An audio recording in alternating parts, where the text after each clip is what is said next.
Light zone versus వీక్షకులందరికీ మన ప్రభువైన యేసుక్రీస్తు నామంలో నా హృదయపూర్వకమైన వందనాలు తెలియజేస్తున్నాను. ఈరోజు ఈ వీడియోలో మనం యోనాతాను గురించి తెలుసుకునే ప్రయత్నం చేద్దాము. ఏలా లోయ ప్రశాంతంగా ఉంది. సైనికులు వేసుకున్న డేరాలు మధ్యాహ్నం వీచే గాలికి నెమ్మదిగా రెపరెపలాడుతున్నాయి. రాజైన సౌలు తమ మనుష్యుల్లో కొంతమందితో మాట్లాడుతున్నాడు. అతని పెద్ద కొడుకు యోనాతాను, తను కూడా అక్కడే ఉన్నాడు. యువకుడైన ఒక గొర్రెల కాపరి ఆసక్తిగా తన కథను చెబుతున్నాడు. ఆ యువకుడి పేరు దావీదు. అతను చాలా చురుగ్గా, ఉత్సాహంగా ఉన్నాడు. సౌలు దావీదు చెప్పే ప్రతి మాటను చాలా శ్రద్ధగా ఉంటున్నాడు. దావీదు భారీకాయుడైన గొల్యాతుని చంపాడు. దావీదుకు వచ్చిన ఘనత చూసి యోనాతాను అసూయపడ్డాడా? యోనాతాను స్పందన వింటే మనకు ఆశ్చర్యాన్ని కలుగుతుంది. మనము బైబిల్లో ఇలా చదువుతాము: దావీదు సౌలుతో మాట్లాడుట చాలించినప్పుడు యోనాతాను హృదయము దావీదు హృదయంతో కలిసిపోయాను అని. యోనాతాను దావీదును తన ప్రాణ స్నేహితునిగా భావించుకొని అతనిని ప్రేమించాడు. యోనాతాను దావీదుకు తన యుద్ధంలో ఉపయోగించే సొంత సామాగ్రిని, అతని విల్లును కూడా ఇచ్చాడు. అది చాలా ప్రత్యేకమైన బహుమతే అని చెప్పాలి. ఎందుకంటే యోనాతాను మంచి విలుకాడు. ఆ తరువాత యోనాతాను దావీదు ఒక ఒప్పందం చేసుకున్నారు. ఆ ముఖ్యమైన ఒప్పందం వాళ్ళిద్దరినీ ఒకరికి ఒకరు మద్దతు ఇచ్చుకునేలా స్నేహితులుగా ఒకటి చేసింది. అలా బైబిల్లో అతి గొప్ప స్నేహం మొదలయ్యింది. అసలు అంత త్వరగా వాళ్ళిద్దరికీ స్నేహం ఎలా కుదిరింది తెలుసుకుందాం. యోనాతాను కష్టమైన కాలంలో జీవిస్తున్నాడు. ఆయన తండ్రి రాజైన సౌలు సంవత్సరాలు గడుస్తుండగా మారిపోతూ ఉన్నాడు. ఇంతకు ముందు కన్నా ఘోరంగా అతని స్వభావం మారిపోతుంది. ఒకప్పుడు వినయంగా, విధేయతతో దేవుని మీద విశ్వాసం ఉంచిన సౌలు ఇప్పుడు అహంకారిగా, అవిధేయుడుగా, రాజుగా తయారైపోయాడు. సౌలు అలా మారిపోతున్నప్పుడు యోనాతానుకు ఎంతో బాధ కలిగింది. ఎందుకంటే ఆయన తన తండ్రితో దగ్గర బంధం ఉంది. యెహోవా ఏర్పాటు చేసుకున్న జనాంగం మీద సౌలు ఏ హాని తెస్తాడో అని యోనాతాను భయపడ్డాడు. ఆ సమయంలోనే యోనాతాను దావీదును కలుసుకున్నాడు. దావీదుకున్న గొప్ప విశ్వాసాన్ని కూడా చూశాడు. సౌలు సైనికుల్లా గొల్యాతు భారీ శరీరాన్ని చూసి దావీదు భయపడలేదు. యెహోవా పేరుతో యుద్ధానికి వెళ్ళడానికి ఆయుధాలు ఉన్న గొల్యాతు కన్నా తనను ఎంతో శక్తిమంతుణ్ణి చేస్తుందని దావీదు తర్కించాడు. కొన్ని సంవత్సరాల క్రితం యోనాతాను కూడా అలాగే తర్కించాడు. ఇద్దరు మనుష్యులు, అంటే తన ఆయుధాలు మోసే అతని సైనికుల దండు మొత్తం మీద దాడి చేసి ఓడించగలరని నమ్మకంతో ఉన్నాడు. రక్షణ ఇచ్చే విషయంలో యెహోవాను ఏదీ ఆపలేదని యోనాతాను అన్నాడు కూడా. కాబట్టి యోనాతానుకు దావీదుకు ఒకేలాంటి లక్షణాలు ఉన్నాయి. యెహోవా మీద బలమైన విశ్వాసం, ప్రగాఢమైన ప్రేమ ఉన్నాయి. ఈ ఇద్దరి ప్రాణ స్నేహితులకి ఇవే మంచి పునాదులుగా ఉన్నాయి. యోనాతాను శక్తివంతమైన రాకుమారుడు. దాదాపు 50 సంవత్సరాల వాడు. దావీదు మామూలు గొర్రెల కాపరి, కనీసం 20 సంవత్సరాలు కూడా లేనివాడు. అయినా ఈ తేడాలు ఏమీ వాళ్లకు అడ్డుగా లేవు. వాళ్ళు చేసుకున్న ఒప్పందం వాళ్ళ స్నేహానికి నిజమైన రక్షణగా ఉంది. యెహోవా దావీదు కోసం ఏమి చేయబోతున్నాడో దావీదుకు తెలుసు. ఆయన ఇశ్రాయేలుకు త్వరగా రాజవబోతున్నాడు. ఆ విషయాన్ని యోనాతానుకు చెప్పాడు. దాపరికాలు లేకుండా మాట్లాడుకోవడం, రహస్యాలకు, అబద్ధాలకు చోటు ఇవ్వకుండా ఉండడం వల్ల వాళ్ళలాంటి స్నేహాలు బలంగా ఉన్నాయి. దావీదు రాజు కాబోతున్నాడని తెలుసుకున్నప్పుడు యోనాతాను చాలా సంతోషించాడు. ఎందుకంటే యెహోవా పవిత్ర శక్తి దావీదుతో ఉండడాన్ని యోనాతాను చూడగలిగాడు. కాబట్టి యోనాతాను తను చేసుకున్న ఒప్పందాన్ని నిలబెట్టుకుంటూ దావీదును తన స్నేహితుడిగా చూశాడు, కానీ తనకు పోటీదారుడిగా చూడలేదు. యెహోవా చిత్తం నెరవేరాలని యోనాతాను కోరుకున్నాడు. మొదట్లో సౌలుకు దావీదు అంటే చాలా ఇష్టం. ఆయనను తన సైన్యాధికి అధిపతిగా పెట్టాడు. యోనాతాను అసూయ అనే శత్రువును ఎదిరించాడు. కానీ కొంతకాలానికే సౌలు ఆ శత్రువును జయించలేకపోయాడు. ఇశ్రాయేలు శత్రువులైన ఫిలిస్తీయులపై దావీదు ఒకదాని తరువాత ఒకటి ఎన్నో విజయాలు సాధించాడు. దావీదు ఘనతను, అభిమానాన్ని గెలుచుకుంటున్నాడు. ఇశ్రాయేలు స్త్రీలలో కొంతమంది పాడుతూ, సౌలు 1000 కొలదియు దావీదు 10,000 కొలదియు శత్రువులను హతము చేసిరని పాడుకున్నారు. సౌలుకు ఆ పాట నచ్చలేదు. కాబట్టి అప్పటి నుండి సౌలు దావీదు మీద విషపు చూపు పెట్టాడు. దావీదు తన రాజరికాన్ని తీసేసుకుంటాడని సౌలు భయపడ్డాడు. సౌలు బుద్ధిహీనంగా ఆలోచించాడు. నిజమే, దావీదు సౌలు తరువాత రాజు అవుతాడని దావీదుకు తెలుసు. కానీ యెహోవా అభిషేకించిన రాజు ఇంకా పరిపాలనలో ఉండగానే అతని స్థానాన్ని ఆక్రమించుకోవాలని దావీదు అస్సలు ఆలోచించలేదు. దావీదును యుద్ధంలో చంపేయాలని సౌలు పన్నాగాలు పన్నాడు. కానీ అవేమీ ఫలించలేదు. దావీదు విజయాలు సాధిస్తూ ఉన్నాడు. ప్రజల ప్రేమను, గౌరవాన్ని ఇంకా ఎక్కువగా సంపాదించుకుంటూ ఉన్నాడు. తరువాత సౌలు దావీదును చంపడానికి మరో పన్నాగం వేశాడు.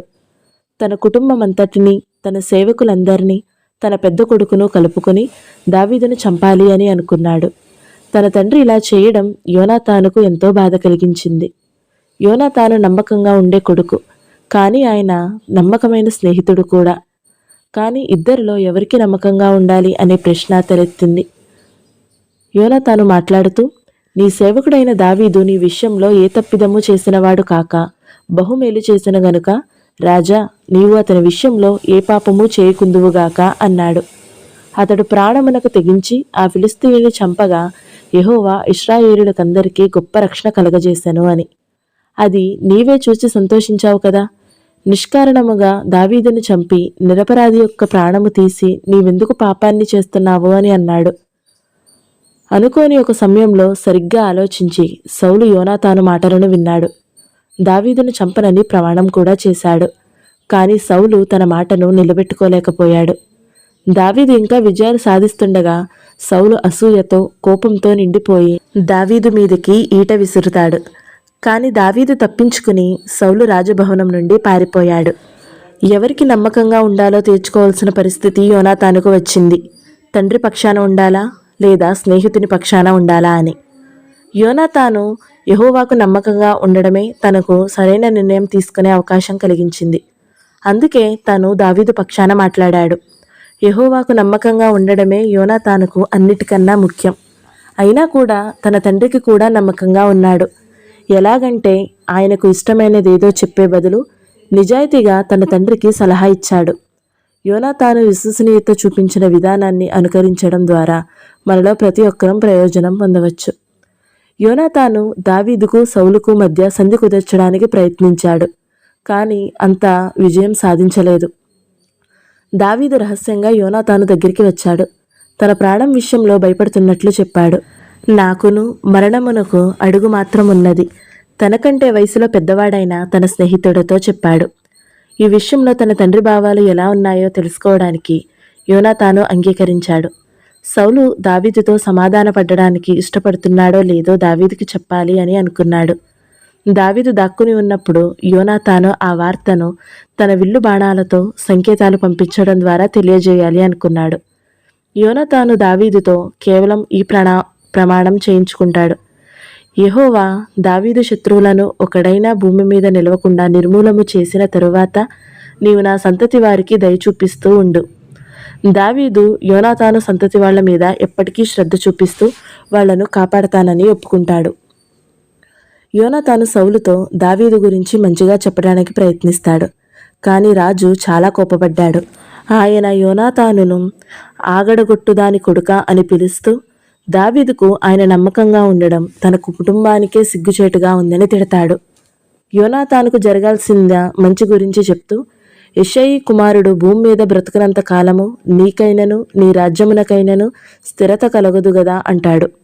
ఆ మాటలకు కదిలిపోకుండా యోనాతాను తన తండ్రిని మళ్ళీ ఒకసారి అతడెందుకు మరణశిక్ష పొందవలెనో, అతడు ఏం చేశాడు అని వేడుకున్నాడు. సౌలు కోపంతో విరుచుకుపడ్డాడు. పెద్ద వయసువాడైన సౌలు ఇంకా బలవంతుడైన యుద్ధవీరుడే. ఆయన తన కొడుకు మీదకి ఈటను విసిరాడు.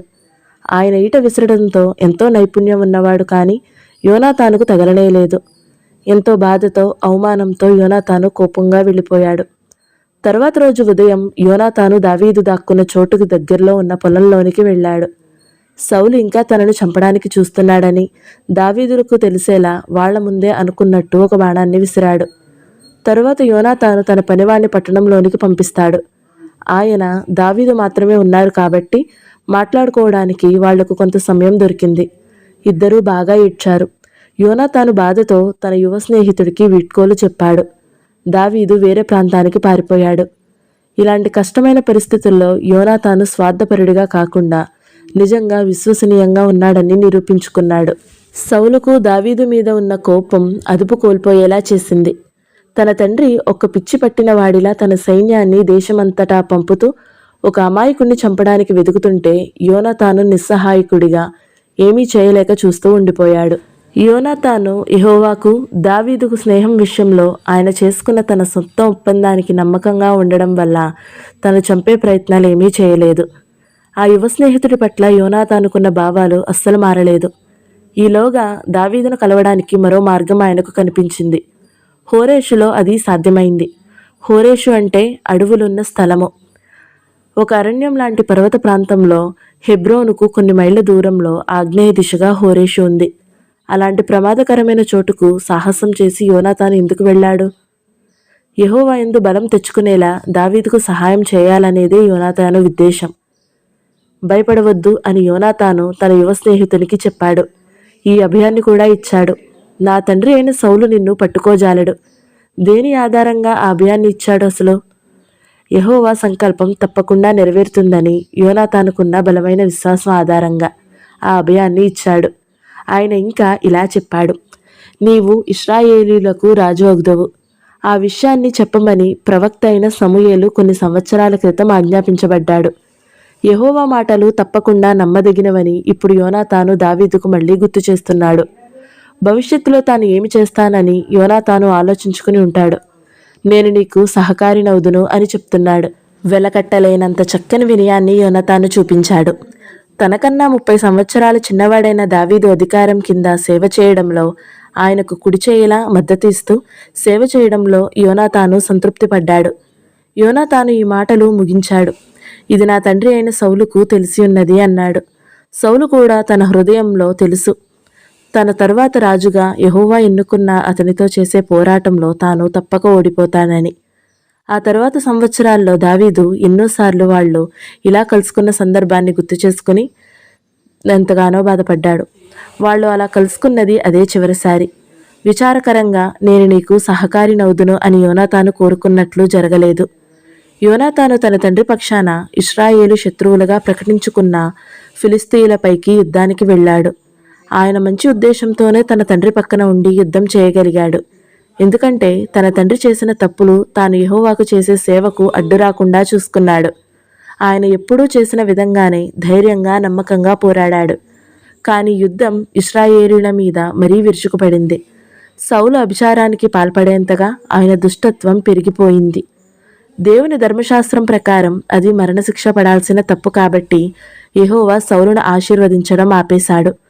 యోనాతానుతో సహా సౌలు 3 కుమారులు యుద్ధంలో చంపబడ్డారు. సౌలు గాయపడి తన ప్రాణాన్ని తానే తీసేసుకున్నాడు. దావీదు దుఃఖంలో మునిగిపోయాడు. గొప్ప మనసున్న దావీదు తనను ఎంతో బాధపెట్టి కష్టాల పాలు చేసిన సౌలు గురించి కూడా ఏడ్చాడు. సౌలు యోనాతాను గురించి దావీదు ఒక విలాప గీతాన్ని రాశాడు. హృదయాన్ని తాకే మాటలు బహుశా తన ప్రియ సహోదరుడిని స్నేహితుడిని ఉద్దేశించి అయ్యుండొచ్చు. నా సహోదరుడా యోనాతానా, నీవు నాకు అతి మనోహరుడవై ఉంటివి. నీ నిమిత్తము నేను బహుశోకము నొందుచున్నాను. నా యందు నీకున్న ప్రేమ బహువింతైనది. స్త్రీలు చూపు ప్రేమ కంటే అది అధికమైనది అని పాడాడు. యోనాతానుతో చేసిన ఒప్పందాన్ని దావీదు ఎప్పుడూ మర్చిపోలేదు. సంవత్సరాల తర్వాత యోనాతాను అవిటి కొడుకైన మోఫీబోషెతు కోసం వెతికి అతని గురించి శ్రద్ధ తీసుకున్నాడు. ఈ విధంగా దావీదు తన స్నేహితునికి ఇచ్చిన మాటను నిలబెట్టుకున్నాడు. ఈ వీడియో మీకు నచ్చినట్లయితే లైక్ చేయండి, షేర్ చేయండి. ఇలాంటి మరిన్ని వీడియోల కోసం మన ఛానల్ని తప్పకుండా సబ్స్క్రైబ్ చేసుకోండి. Thank you so much for watching. Praise the lord.